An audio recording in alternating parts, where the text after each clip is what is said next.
So I have a request about the wheel of pain. The wheel of pain is a great tool, very easy to use, but for the most part, hardly utilized. So watch in particular, when you're using the wheel of pain, you want to make sure you're over top of the wheel. It's not out in front of you when you start, it's right underneath you, okay? You want to make sure your knuckles are pointing into the ground. If your wrists are bent back, your elbows will flare. If your elbows are flared, your back will be strained. Push straight down. As a beginner, you're probably not going to go very deeply, but the goal is to not use your arms to move the kettlebell, to use the wheel of pain, but to use your hips. I'm going to push forward with my hips, extend all the way out to my nose touches the ground, and then push back down.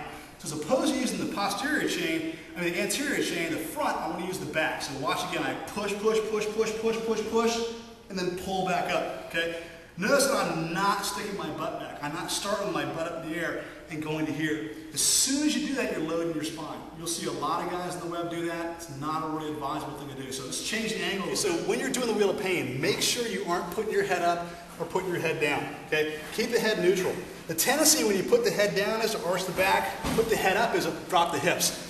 Make sure it stays in place. So my head stays neutral as I go down. Once my hips hit the ground, my head should too. If I'm doing this and my head's up, notice my hips automatically drop, I'm putting way too much strain on my lower back, okay? Now the next thing you want to think about is, what are my hands doing?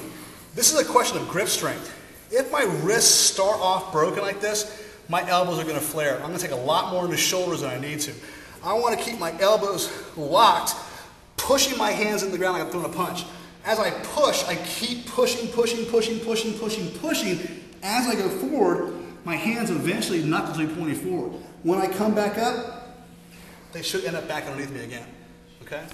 When you're going up and down, the tendency is to take the weight off the abs by sticking your butt out. If you stick your butt up, only problem is you're going to end up throwing it much too much into the shoulders. You're going to hurt your shoulders, hurt your elbow, invariably hurt your back. So make sure, tuck them underneath, squeeze, okay? So now when I'm going down, my hips are moving, are controlling the movement. I'm going up and down based upon my hips as opposed to my arms. I don't want to come back up from here by pulling my butt back instead, okay? Keep this tight, push the hips down, push the kettlebell, the wheel away from you, pull it back up.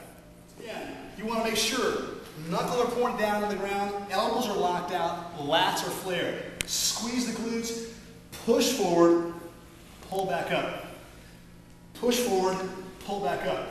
If you can't go all the way down to the ground, which is very possible, just go forward 6, 8, 10 inches.